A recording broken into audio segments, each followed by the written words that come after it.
Сәлем. Бүгін біз единорогтың суретін саламыз. Ең алдымен единорогымыздың басын пішінін салып аламыз. Ол үшін осындай қисық дөңгелек салып, мұрнын, мүйізін, одан кейін шашын, құлағын, жалын саламыз.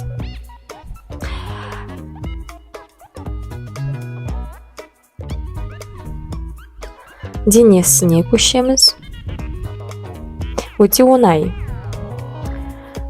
Біз единорогтың оңай түрін саламыз, бірақ бұл өте оңай болғанымен өте сүйкімді сурет болып шығады. Енді алып құлағының ішін, көзіне, аяқтарының кішкентай элементтеріне ақырындап көше бастаймыз. Көзін жұмық түрін саламыз. Кірпіктері әрине, мұрны, танауы, аузының және де бетіндегі қызылы румянец. Мына жерде құйрығын толықтырып жіберейін деп ойладым, себебі құйрығы кішкентай сияқты болып қалды. Енді астыңғы жағында бізде единорогтың астында тау тәрізді жер болады. Алаңқай тау қырлы жерлерде. Қазір шамалдан кейін төмен қарай түсіріп камераны көрсете жатармын. Міне, көрдіңіздер ме, кішкентай тау сияқты элементтер бар. Ақырында бояуға кірісеміз. Ең алдымен танауын күлгін түспен бояймыз. Ашық күлгін түс. Онымен қоса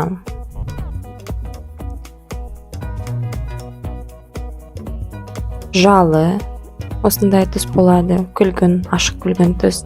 Және де тұяқтарының түстері де күлгін түстес болады.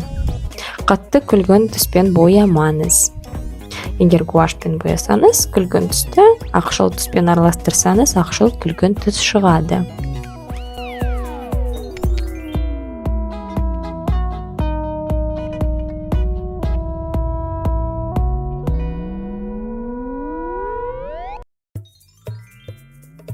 Ақырындап барын бояп алдық.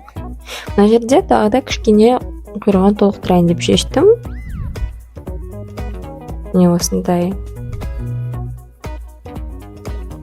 кемпір қосақ тәріздес құйрық болады. Түрлі түсті бояулармен боялған. Құйрығының екі сызығы, екі элементі күлгін түсті болады. Қазір екінші аймағын бояймын. Құйрығы бір түстес болмайды. Түрлі түсті болады, сондықтан да кемпір қосақты еске түсіреді.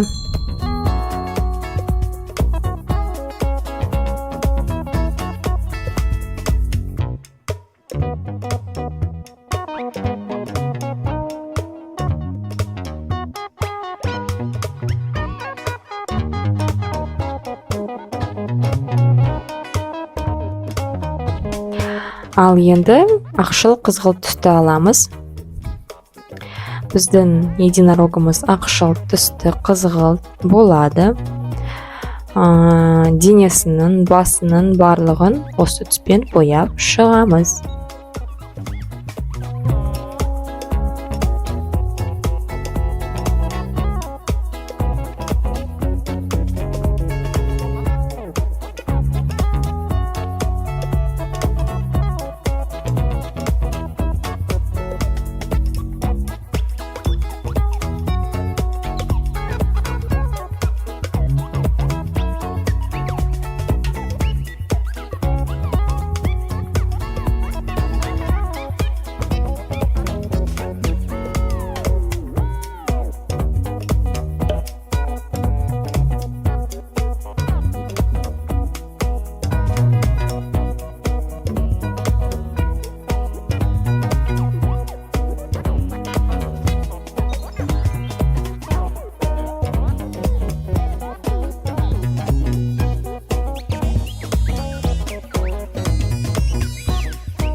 Айта кеткендей, қазір құйрығының тағы да 2 аумағын осы ақшыл қызғылт түспен бояймын.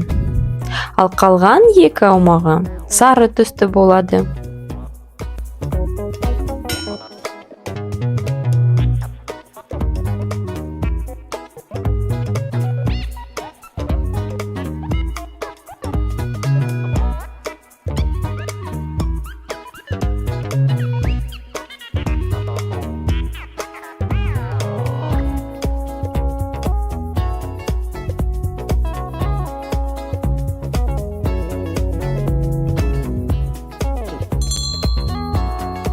Енді денесін бояймыз. Денесін де ақшыл қызғылт түспен бояймыз.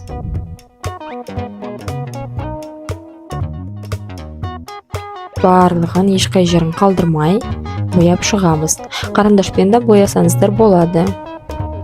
Немесе акриль, акварель бояуларымен өте әдемі шығады.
Соңына жеттім ба әйтеуір.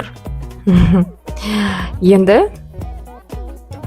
мүйізін сары түспен және де құйрығының қалған 2 аймағын сары түспен бояймыз. Ақшыл сары түспен боясаңыздар да болады, немесе алтын түстес жылтырлары болса бояуларыңызда өте әдемі көрінетін болады. Ал енді тауларымызды ақшыл көк түспен бояймыз. 1, 2, 3, 4, 5 таушамыздың барлығы осы түстес болады. Кейін бояуымыз кепкеннен кейін оны әсемдейміз. Басқа бояулармен, көк, қатты көк және де ақ түсті бояулармен.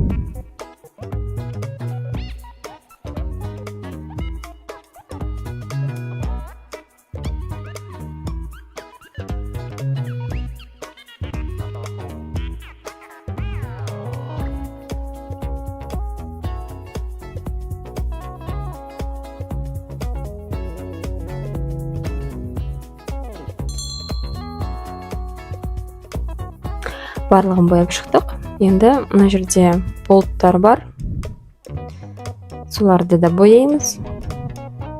Болттар кәмпитке ұқсайды. Мүмкін кәмпит та болуы мүмкін.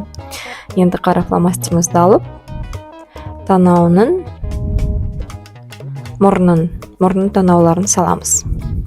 Көзін, ернін, кішкентай элементтердің барлығын қазір қара фломастермен басып шығамыз.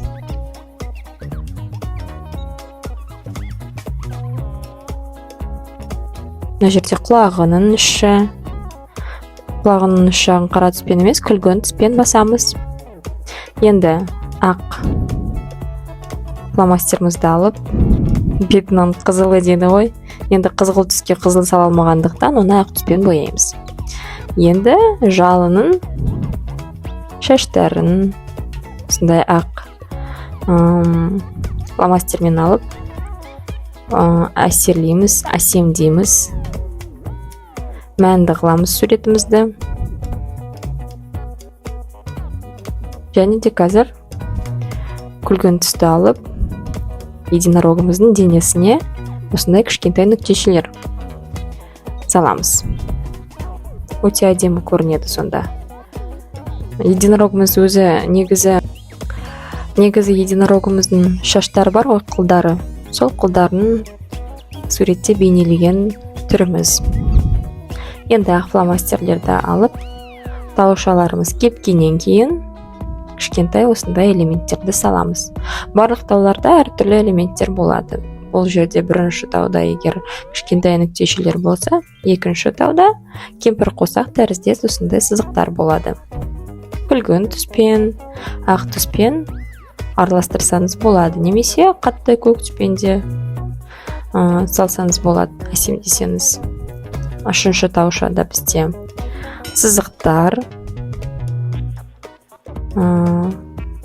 бейнеленеді. Байқағандарыңыздай, суретіміздің мәні кіріп келе жатыр.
Ал енді соңғы таушамызға осындай бұйра сызықтар сала бастаймыз. Себебі бір-біріне таушалар ұқсамау керек. Ал менің фантазиям бітуге жақын. Енді суретіміздің артқы жағындағы фонды әсемдейміз. Ол үшін мен басымды көп қатырған жоқпын. Осындай кішкентай спираль сызықтарын салдым. Оны тек қана күлгін түспен емес, қазір көк түсті фломастермен де толықтыратын боламын. Өте әдемі көрінетін болады.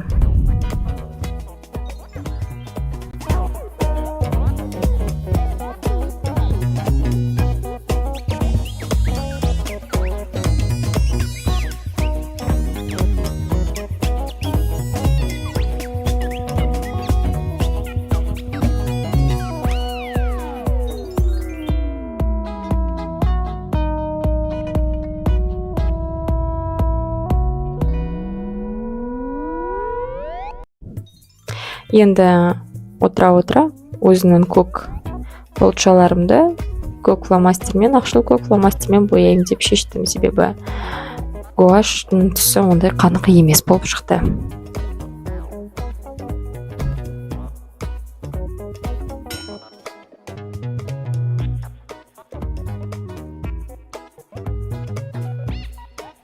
Ал енді соңғы штрихтар ақ фломастермен суреттің жарқылдарын саламыз. Суреттегі единорогымыздың жарқылын саламыз.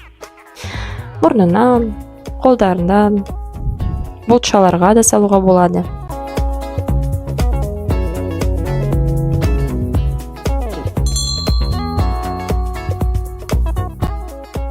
Міне сонда осындай керемет, әдемі единорог шықты. Біздермен бірге сурет салып, үйреніп, каналымызға тіркелуді ұмытпаңыздар.